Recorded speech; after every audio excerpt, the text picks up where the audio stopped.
What it do? It's your boy Illuminated D, and you know what I'm saying? We back with another one. So today is June 28th, 2024. It's summertime. And I wanted to do a part two. But before I do a part two to is it good to get married? Is it even worth it to get married in 2024? I want to first thank all the subscribers. I want to thank everybody who's been participating, who's been watching, viewing, and giving healthy feedback to not only just, inspire yourself, but to inspire others and to give more knowledge. Because, like Pops always says, is if you're over the age of really 26 at this time, but I would say over the age of like 28, and you've spent some time and you're seasoned and you've paid your dues, you have something to share. So let's all get out here and let's share the knowledge, and don't be afraid to share that knowledge. All right. So yesterday, Pops had a conversation on if it was worth it to get married in 2024. I'm sorry, I have a smiling thing going on. I just be smiling a lot, you know what I'm saying? Because some of the stuff that I think, I have to like convert it, and then I have to translate it the proper way. So just bear with me on this one, all right? So I'm going to just share my honest truth. I'm a lover of love, right? I love love. Love is supposed to be patient, kind, not easy to anger, not boastful, not proud. Because love is what the Almighty did for all of us, right? So is the good book. Says the good book. But it comes to this dynamic of, right, where I'm starting to see this thing that sometimes happen, and it hurts because I think that it's so damaging to the aspect of what could be. So I was talking to myself the other day, and I was like, you know what's so crazy? Like, why is it that in the movies they always said the good guys finish last? Well, maybe you have those smart individuals, and for some reason in the movies, right, the smart individuals never got the good looking Joan, you know what I'm saying? The baddies were always getting bagged by the douchebag, the asshole, the one who's, what the are they doing today? We all seen it, you know what I'm saying, as we were growing up. We all seen it, you know what I'm saying? And as much as it sucks, because, everybody's always saying there's no good this out here, there's no good that out there. But the honest truth is a lot of times we've set ourselves up for failure up front. I'm going to be honest. A lot of times we set ourselves up for failure up front. And this is going to bring me back to my topic. I'm just kind of drawing it in there.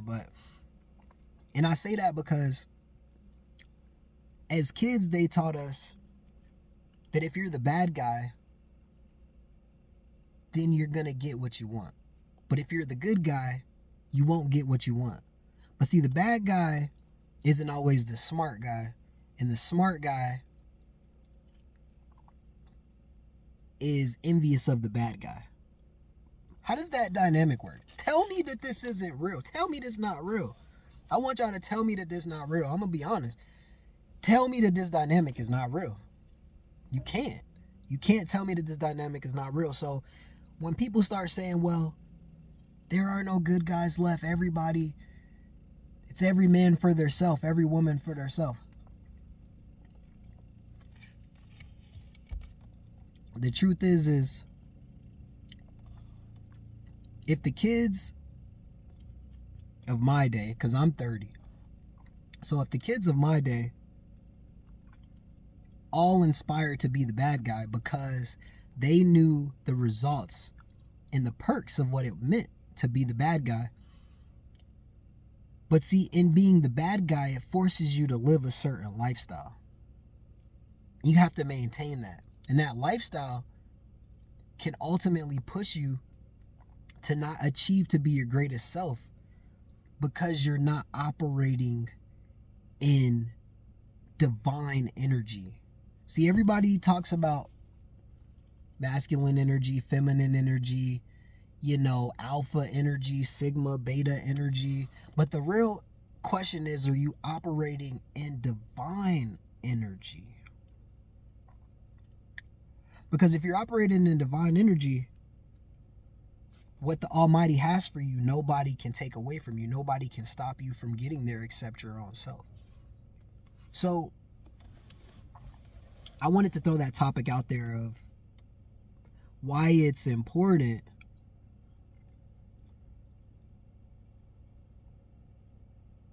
to not follow these worldly viewed aspects. And then I want you to realize something, right?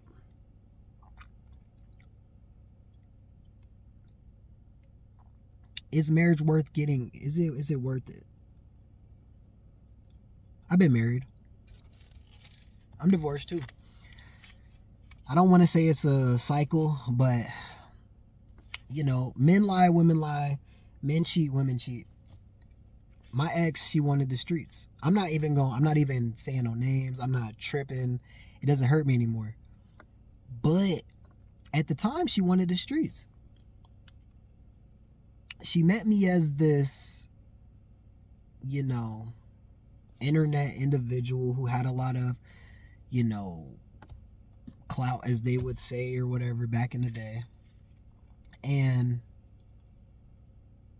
once I left the country, because, I'm in the military, so once I left the country, it just seemed to all go downhill. Somebody else made her feel good. Somebody did this and that. And I was just like, dang. So I think the honest truth is, if you don't got nothing, there's nothing wrong with getting married, because you don't got nothing to lose. It's the honest truth. The question is if you have something to lose, can you trust the person that you're with to be loyal, honest, have honor, have integrity, discipline, emotional control? Because, as a man, right, we can express our feelings. We can. But the honest truth is, most of our goals, and I tell my friends all this, most of our goals, like, I don't force my goals on my friends, and I try not to force my goals on the women that come into my life. But I would say the honest truth, though, is if you're going to be my partner and we got to work together as a team, I think before we can start talking about marriage, we have to start looking at the dynamic of, does it make sense? I always say this, is if I'm going to go buy a car, or if I'm going to go buy a sandwich, and I know, okay, let's say a sandwich. If I'm going to go buy a sandwich and I just had a 5-star meal at this restaurant, but then I'm going to go buy this sandwich at McDonald's and I'm full already, it doesn't make sense, right? So we got to start asking ourselves, does it make sense? And then we have to start asking ourselves, is our partner willing to make sacrifices for me how I'm willing to make sacrifices for them? And over time, these things will show. But it doesn't necessarily mean that you can trust them. Because people live facades. Today, people are clout chasers. They chasing clout. They chasing views. They chasing the fame. They chasing the things that don't really matter in life. And as I'm getting older and I'm investing and I'm, raising my energy and I'm learning about how to utilize debt to income ratio and leverage it and play in these different fields, it's teaching me a lot. And I would love to find my partner. I would love to find her, bro. I would love to. Because the problem is as I go higher up and I make more investments and I put myself under all this pressure by myself and I do it with my team, it makes me weary. Because the problem is will I be able to find that person in the future? Because if I'm already there, then how can I give you what you want if I don't want to put myself at risk? And prenuptial agreements aren't always the key. They're not always the answer. They can blow right past that and get everything from you still. So the problem is like, I always tell my friends that come into business opportunities with me, I always say, look, I'm not looking for anybody who's trying to jump ship. Sick part is people will try to jump ship on you and then you have to coax them out of jumping ship to see the bigger picture. And then as soon as you jump ship, they ready to go. They be ready to go. So, you need a partner that when you're down, they're up. And when you're up and they're down, you can lift them up. And if you're both down at the same time, then you still push each other to go up.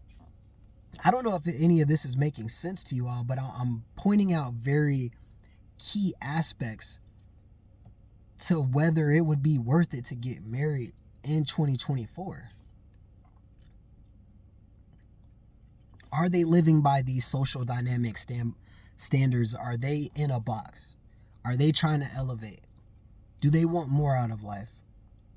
Do they want to be successful? Are they willing to get out of their comfort zone? Do they honor you? Do they respect you? Are they patient with you? Do they disrespect you? It doesn't even have to be cursing you out or calling you out your name, but do they talk with you with a finesse to where it can get you to move, to where it can motivate you to go and want to do more? It's so much more to just being in a relationship. People don't understand that relationships today is just like a friendship, but it's a business agreement to bring in two parties so that you can do more as one unit, as one entity. I keep saying this, so you got to find the right business partner that has the same vision and the same goal as you, that loves you just as much when you're up, just as much as when you're down. And when you are down, they're willing to bring you up. And when you are up, they give you your flowers. And it should be vice versa. It should be circulating. It should be yin yang. Because it's all give and take, and it's all, a path to be where we want to be. But the question of it is if you have that partner, right? They've been there from the bottom. I think that it makes sense to take that person with you. Just like Pop said. But if you had to do it by yourself, do it by yourself. To know that you literally gonna lose everything after a 10-year period just based off if the person wants to leave, that's scary. That's a very scary thing. And people would be like, oh, well, not everybody's like that. You gotta vet very, very much so. And I would say that you gotta go through some things with people. Test their loyalty. Test to see if they really are who they say they are. Push them a little bit. Because we're not getting any younger. And at the end of the day, this is supposed to be for procreation. This life's supposed to be for procreation and to help the next generation get to the next level and to keep excelling, exceeding to get to the next level. Because if we don't, we're going to stay stagnant and pretty much the world just ends, right? Because then it goes to, I can't really talk about it, but that's my point. Right now we're in a technology age. We got NVIDIA, we got freaking TCMSI, I forgot what it's called, but the biggest, they got a lot going on in the world. I'm not gonna go into that topic, but they got a lot going on. And you can be super successful, and you can do it as a team, you can do it solo, you can do it however you want. But I would say that if you're gonna get married, better vet wisely, because I vetted and I thought I chose the right one, and it still happened to me. And am I scarred? I'm not, because I'm in a great place. I was never gonna, that would have never broke me. But it did cause me to be more cautious based off of who I said that I would give every single asset to if something were to happen. And that comes with a lot of trust, and it comes with proving that they deserve that. But if you don't got nothing, it don't even matter, honestly. If you really don't got nothing, it don't matter. Get married, be happy, do it for the bliss, do it for fun. But I'm gonna tell you, like, don't get too wrapped up in this day-to-day. Like, everybody getting wrapped up in the day-to-day.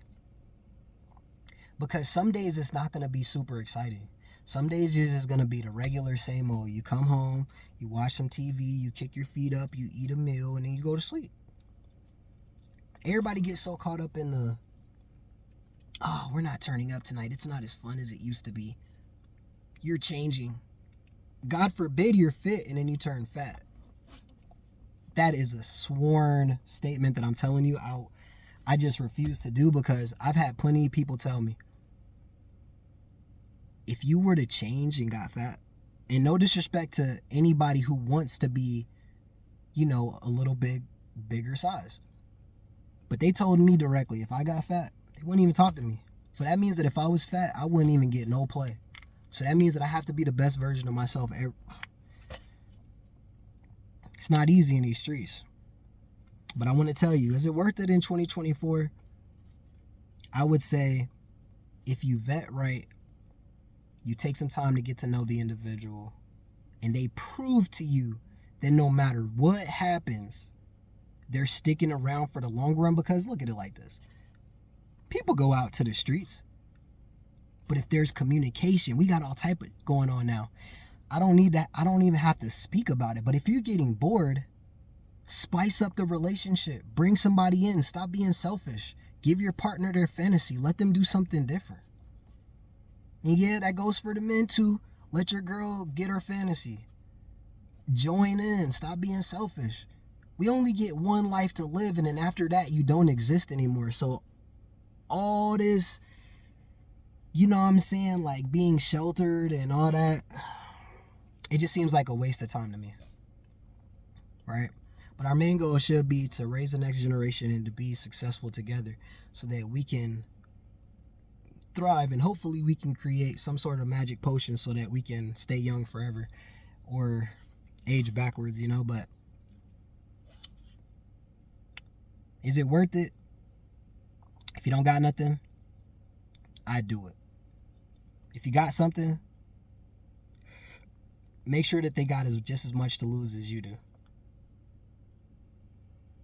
And then talking about kids, that's a whole nother beast.